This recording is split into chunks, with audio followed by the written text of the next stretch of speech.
সততা থাকলে যে কোনো সমস্যার সমাধান সম্ভব। শুধু সম্ভব নয়, কোনো অসম্ভব কাজ করা, এটাই সত্য। কিন্তু জীবনে সাকসেস পেতে হলে সততার সাথে দরকার কঠিন পরিশ্রম, ডেডিকেশন, সিনসিয়ারিটি এবং ফোকাস। আর এই সব কিছুর জ্বলন্ত উদাহরণ হল ডক্টর বিমল কুমার মণ্ডল, ইএনটি সার্জেন্টের কর্মজীবন। আজ তিনি সফল, পরিপূর্ণ একজন critical ENT head neck care sergeant and specialist, যিনি জীবনের প্রথম প্রাইভেট প্র্যাকটিসে রিভিশন টিম্প্যানোপ্লাস্টি করেন। এবং এই টিম্প্যানোপ্লাস্টি করে তিনি নর্মালের থেকে ভালো হিয়ারিং দিতে সক্ষম হয়েছিলেন। শুধু তাই নয়, ওই একই পেশেন্টের অপর কানেও টিম্প্যানোপ্লাস্টি করে ভালো হিয়ারিং ফিরিয়ে দিতে সক্ষম হয়েছেন তিনি। তারপরে ওই পেশেন্টেরই লং স্ট্যান্ডিং টিনিটাস ছিল। লং স্ট্যান্ডিং টিনিটাসে দীর্ঘ 1 বছর কনজারভেটিভ ট্রিটমেন্ট করে সম্পূর্ণরূপে ভালো করতে সক্ষম হন তিনি। এবং ওই ব্যক্তি এখন দীর্ঘদিন ধরে নর্মাল জীবনযাপন করছেন। কোনো রকম সমস্যা তার আর এরপর হয়নি। এ তো গেল সাধারণ একটা অপারেশন করার কথা। এবার আসি ইএনটি তথা সার্জারির সবচেয়ে সূক্ষ্মতম অপারেশন, যা হলো স্টেপেডোটমি। এই ডক্টর মণ্ডল যখন একজন জুনিয়র আরএমও কাম ক্লিনিক্যাল টিউটর ছিলেন, সেই সময় তিনি একজন যুবককে এই স্টেপেডোটমি করেন, যিনি দুটো কানেই 10 বছর ধরে শুনতে পেতেন না এবং হিয়ারিং এইড ব্যবহার করতেন। তার দুটো কানেই স্টেপেডোটমি করা হয়। ওই ব্যক্তি এখন সাধারণ জীবনযাপন করছেন এবং 10 বছর তার জীবন অতিবাহিত হয়ে গেছে, তাও তিনি নর্মাল শুনতে পাচ্ছেন। বর্তমানে ওই ব্যক্তি একজন সফল কবি। এবার আসি আরও দুজনের ওই একই অপারেশনের কথায়। যে অপারেশন একজন 55 বছর বয়সের ব্যক্তি, যিনি এসবিআই ব্যাংকের ম্যানেজার এবং তিনি একজন ডাক্তারের বাবা, সেই ব্যক্তিও স্টেপেডোটমি করেন এবং তিনি এখন নর্মাল শুনছেন কোনো রকম সমস্যা ছাড়াই। আবার ঝাড়খণ্ডের 57 বছর বয়সের একজন পশু চিকিৎসক, ওনাকেও স্টেপেডোটমি করে নর্মাল হিয়ারিং দিয়েছেন ডক্টর মণ্ডল। এই দুই ব্যক্তি যাদের স্টেপেডোটমি হয়েছে 55 এবং 57 বছর বয়সে, ডক্টর মণ্ডলের কথা অনুসারে এখনও পর্যন্ত ইএনটি এর কোনো বই বা পৃথিবীর কোনো ইতিহাসেই 50 ও 57 বছর বয়সে স্টেপেডোটমি করে নর্মাল কানে শোনার ক্ষমতা দেওয়া যায়, এই ঘটনা বিরল। এই বিরল ঘটনাকেই বাস্তবের রূপ দিয়েছেন ডক্টর মণ্ডল। এইবার আসি একটু বড় অপারেশনের কথায়। কোনো একজন বাইরের ডক্টর এমই করে একজন কম বয়সী মেয়ের ফেশিয়াল নার্ভ প্যারালাইজড করে ফেলে।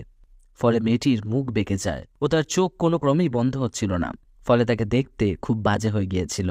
সেই পেশেন্টকে রিভিশন এমি ও নার্ভ গ্রাফটিং করে একদম নর্মাল করে দিয়েছিলেন এই ডক্টর মণ্ডল। এরপর ঝাড়খণ্ড থেকে আসা একজন ইয়ং মেল পেশেন্টের কথা বলা যাক, যার 4 বার বিভিন্ন জায়গায় নাকের টিউমারের অপারেশন করে বারবারই রেকারেন্স হচ্ছিল। ওই পেশেন্টকে জাস্ট সিঙ্গেল এন্ডোস্কোপি সার্জারি করে সম্পূর্ণরূপে ভালো করে দিয়েছিলেন এই ডক্টর মণ্ডল। 15 বছর হলো ওই পেশেন্ট স্বাভাবিকভাবে জীবনযাপন করছেন। এইবার আসি সব থেকে বড় ও ক্রিটিক্যাল অপারেশনের কথায়।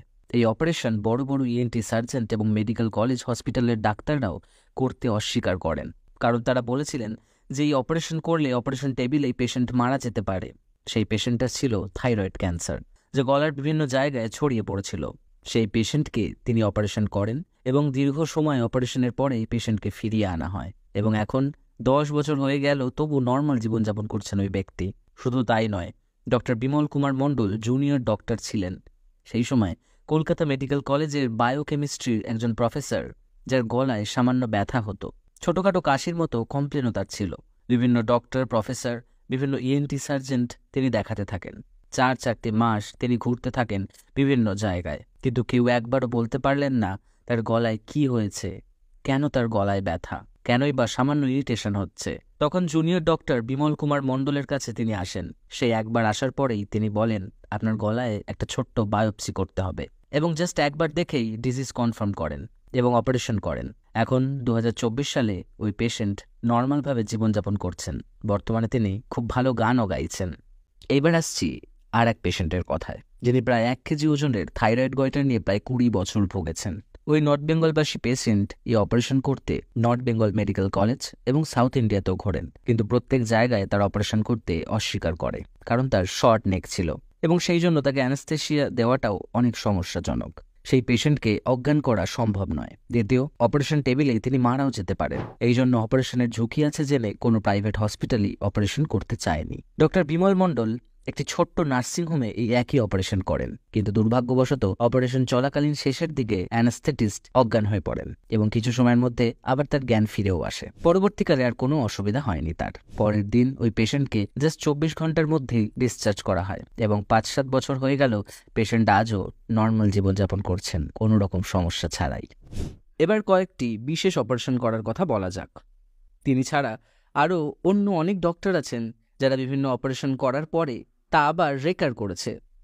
সেই সমস্ত অপারেশন এই ডাক্তার অতি সহজেই সফলভাবে করে দিয়ে থাকেন। এমনকি সামান্য নাকে কানে গলায় কোনো ফরেন বডি আটকালেও তিনি সুদক্ষতার সাহায্যে সেগুলি বার করে দেন। পেশেন্ট পার্টি এবং পেশেন্টরা ভীষণভাবে খুশি হন এতে। কেউ বা নমস্কার করেন, আবার অনেকেই গিফট দিয়ে চলে যান, কেউ কেউ আবার মিষ্টি দেন। তিনি মনে করেন এইসব তার জীবনে ডাক্তার হিসাবে পরম প্রাপ্তি। ডক্টর মণ্ডলের কর্মজীবনের প্রথম থেকেই যেসব পেশেন্ট তাকে দেখিয়েছেন অথবা তাকে দিয়ে অপারেশন করিয়েছেন, সেই পেশেন্ট আজও তিনি অথবা তার বাড়ির লোক অথবা তার নিকটবর্তী আত্মীয় বা পরিচিত বন্ধুবান্ধব সবাই তার কাছে ইএনটির যে কোনো সমস্যা হলেই চলে আসে। ওই সময়ের মধ্যে অনেক ওয়ার্কশপ, ট্রেনিং এবং বিভিন্ন অনুষ্ঠান সুপরিকল্পিতভাবে সুশৃঙ্খলভাবে করার দক্ষতা মহারাজ তথা শিক্ষক ও সিনিয়র দাদাদের কাছ থেকে শিক্ষা লাভ করেন। এই শিক্ষাকেই পাথেয় করে প্র্যাকটিসের প্রথম দিন থেকেই একই কাজ করে চলেছেন তিনি। তার কাজের মধ্যে ছোট একটা নাকের ইন্টিরিয়ার মেজাল প্যাকিং বা ব্যান্ডেজ কিংবা সামান্য স্টিচ করা, যাই হোক না কেন, তা সুদক্ষতার সাথে করতে হবে, যে কাজ দেখে যে কারোরই ভালো লাগবে। মিশনে কাজ শেখার সময় কাজ শুরু হয় ক্ল্যারিক্যাল বা ছোট ছোট সাহায্য করা থেকে। ঘর মোছা থেকে পেশেন্টকে সাহায্য করা, টলি টানা এবং যে কোনো ছোট কাজ করারই হ্যাবিট করতে হবে। আর অপারেশন শিখতে হবে ক্যাটাভার ডিসেকশন করে এবং জাস্ট সিনিয়রদের দাদাদের থেকে ছোট ছোট কাজ শিখতে হবে।